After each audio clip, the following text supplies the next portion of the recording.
संकट चौथ व्रत कथा। एक साहूकार और एक साहूकारनी थे।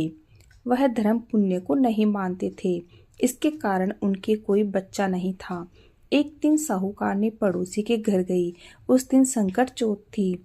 वहां पड़ोसन संकट चौथ की पूजा करके कहानी सुन रही थी। साहूकारनी ने पड़ोसन से पूछा, तुम क्या कर रही हो? तब पड़ोसन बोली कि आज चौथ का व्रत है, इसलिए कहानी सुन रही हूँ। तब साहूकारनी बोली, चौथ के व्रत करने से क्या होता है? तब पड़ोसन बोली, इसे करने से अन्न, धन, सुहाग, पुत्र सब मिलता है। तब साहूकारनी ने कहा, यदि मेरा गर्भ रह जाए तो मैं 1.25 सेर तिलकुट करूंगी और चौथ का व्रत करूंगी। श्री गणेश भगवान की कृपा से साहूकारनी के गर्भ रह गया तो वह बोली कि मेरे लड़का हो जाए तो मैं 2.5 सेर तिलकुट्टा करूंगी। कुछ दिन बाद उसके लड़का हो गया तो वह बोली कि हे चौथ भगवान, मेरे बेटे का विवाह हो जाएगा तो 5.25 सेर का तिलकुट्टा करूंगी। कुछ वर्षों बाद उसके बेटे का विवाह तय हो गया और उसका बेटा विवाह करने चला गया, लेकिन उस साहूकारनी ने तिलकूट नहीं किया। इस कारण से चौथ देव क्रोधित हो गए और उन्होंने फेरों से उसके बेटे को उठाकर पीपल के पेड़ पर बिठा दिया। सभी वर को खोजने लगे पर वो नहीं मिला। हताश होकर सारे लोग अपने अपने घर को लौट गए। इधर जिस लड़की से साहूकारनी के लड़के का विवाह होने वाला था, वह अपनी सहेलियों के साथ गणगौर पूजने के लिए जंगल में दूब लेने गई। तभी रास्ते में पीपल के पेड़ से आवाज आई, ओ मेरी अधब्याही।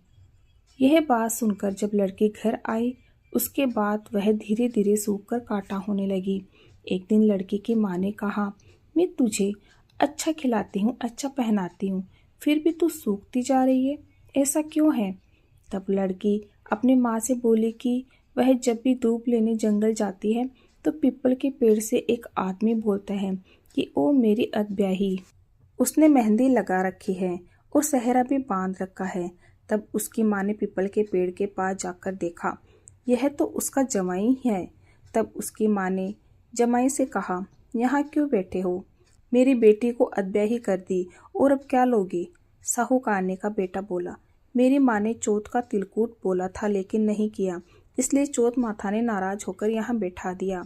यह सुनकर उस लड़की की माँ साहूकारनी के घर गई और उससे पूछा कि तुमने संकट चौथ का कुछ बोला है क्या? तब साहूकारनी बोली, तिलकुट बोला था। उसके बाद साहूकारनी बोली, मेरा बेटा घर आ जाए तो 2.5 मन का तिलकूट करूंगी।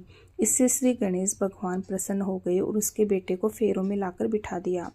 बेटे का विवाह धूमधाम से हो गया। जब साहूकारनी के बेटा और बहू घर आ गए तब साहूकारनी ने 2.5 मन तिलकूट किया और बोली, हे चौथ देव, आपके आशीर्वाद से मेरा बेटा बहू घर आए हैं, जिससे मैं हमेशा तिलकूट करके व्रत करूंगी। इसके बाद सारे नगरवासियों ने तिलकूट के साथ संकट व्रत करना प्रारंभ कर दिया। ये संकट चौथ जिस तरह साहूकारनी को बेटे बहू से मिलवाया, वैसे ही हम सबको मिलवाना। इस कथा को सुनने कहने वालों का सबका भला करना। बोलो संकट चौथ की जय। श्री गणेश देव की जय। इस कहानी को कहने के बाद गणेश जी की कहानी कही जाती है। गणेश जी की कहानी। एक बुढ़िया माई थी, मिट्टी के गणेश जी की पूजा करती थी। रोज बनाए रोज गल जाए। एक सेठ का मकान बन रहा था। वो मिस्त्रियों से जाकर बोली, मुझे पत्थर का गणेश बना दो। मिस्त्री बोले, जितने में हम तेरा पत्थर का गणेश गढ़ेंगे उतने में अपनी दीवार न चिनेंगे। बुढ़िया बोली, राम करे तुम्हारी दीवार टेढ़ी हो जाए। अब उनकी दीवार टेढ़ी हो गई।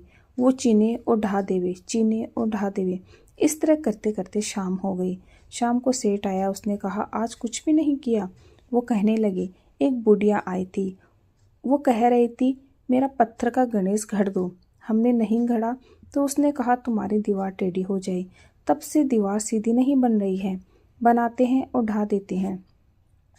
सेठ ने बुढ़िया बुलवाई। सेठ ने कहा, हम तेरा सोने का गणेश गढ़ देंगे, हमारी दीवार सीधी कर दो। सेठ ने बुढ़िया को सोने का गणेश गढ़ दिया। सेठ की दीवार सीधी हो गई। जैसे सेठ की दीवार सीधी की वैसी सबकी करना। बोलो गणेश जी महाराज की जय।